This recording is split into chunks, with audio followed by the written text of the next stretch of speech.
Hey there everybody, I am here to explain how much it costs to own a 15-year-old Volkswagen GTI for 18 months.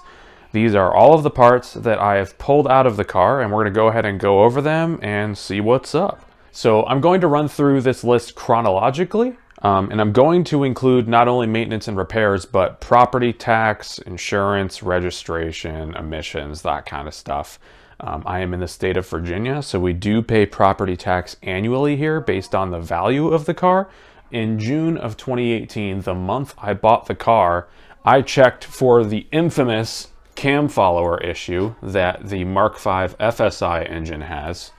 And as you can see here, this first cam follower was completely shot. I put a new one in and also put a stud conversion kit in, and that allowed for the car to keep running as it should without having to replace the camshaft and the fuel pump itself. A month later, in July of 2018, I did a timing belt service, a full timing belt service. Even though the car only had about 53,000 miles on it at that point, I chose to do it ahead of time because of the age of the belt. This was still the original belt. I don't think it absolutely needed to be replaced. But I'm glad I did it.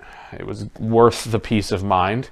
You can see the two idler pulleys here along with their associated bolts. This is the tensioner for the FSI timing belt. It's very interesting. And this is the last piece of the timing belt repair, the water pump. I did purchase an OBD11 Pro in July of 2018 as well. That was $60.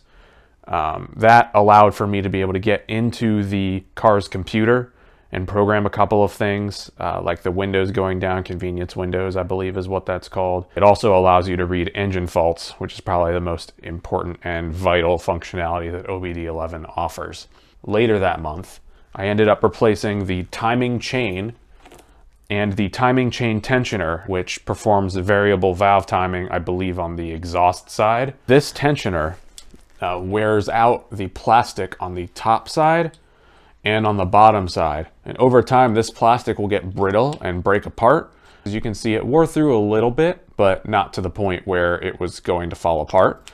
But again, kind of another peace of mind thing where, although it was expensive to repair at about $322 for the chain, the tensioner, and the gaskets, it was definitely worth the peace of mind.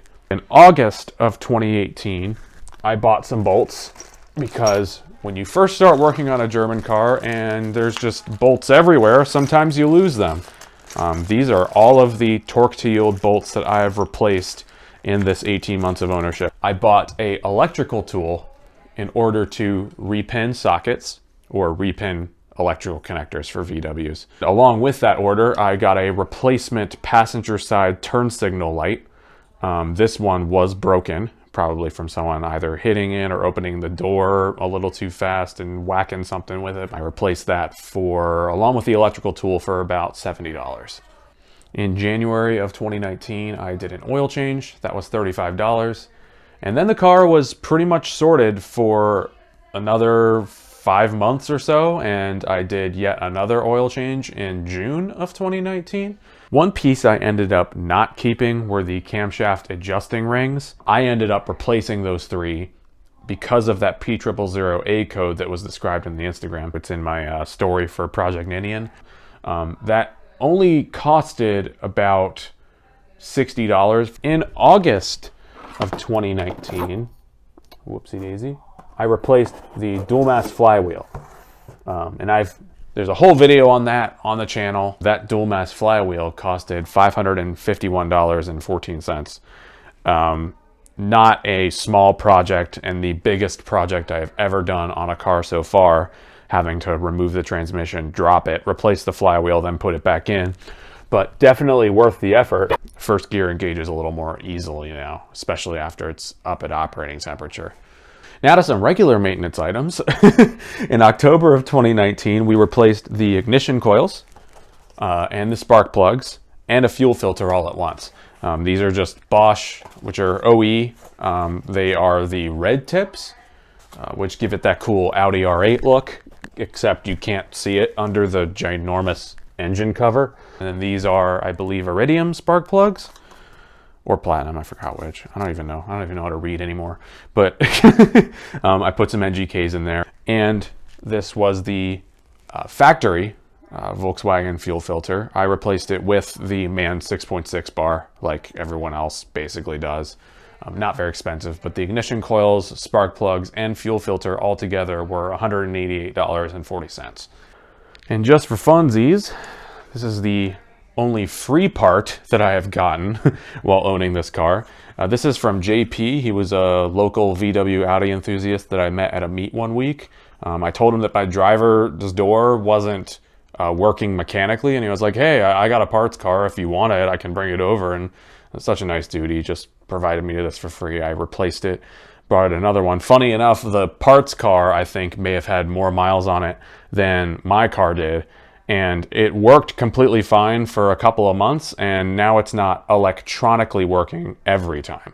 So it's inconsistent, just like every single other VW Audi door latch assembly. Ever since, it has just been oil changes. There is one piece that I forgot to document. I did replace the factory 6-disc CD changer with the RCD 340 radio, which is just a more modern radio in international markets. That costed me, I believe, about $300 total to do, including this little gateway. This is the original gateway. And last but not least are the gaskets that I have replaced. This is for the timing chain assembly. This is a PCV gasket, and here is the FSI valve cover gasket. As you can see, it's quite worn out, and it cracked in the middle while I was replacing it. And this is a radio fuse that blew while I was working on replacing the radio itself. The fuse blew, so I just replaced that. That was about $600. No, I'm just kidding. It was like $3. But all in all, the total that I have spent on maintenance and repairs only, not including the radio upgrade, is $18.84.10. The car itself I purchased for $8,480. My property tax, $113.60. And we're not going to forget insurance. For about 18 months, for a 24, 25-year-old male driver, it costs me about $60 a month to insure this car for both me and my wife to drive, with comprehensive included. So the total cost there is about $1,080 for 18 months. So the total cost of maintenance, repairs, the principal of the car, and then the fuel and insurance and inspection registration fees, all that stuff, comes out to $12,293.90.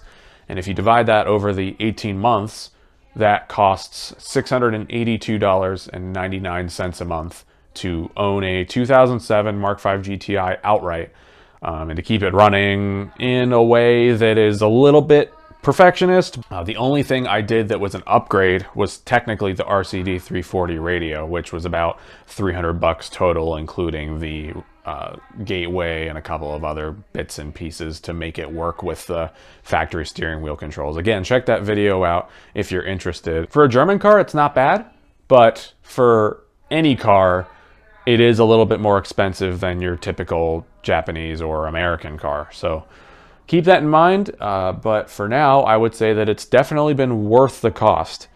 If you enjoyed this video, let me know. I hope that was helpful to you. I hope you all have a good one, and I will see y'all in future videos. Bye-bye. I don't know what I'm doing. I'm just doing crazy math. Hold on. Damn it, I didn't include the radio. What happened? It costed me about 6 months, or sorry,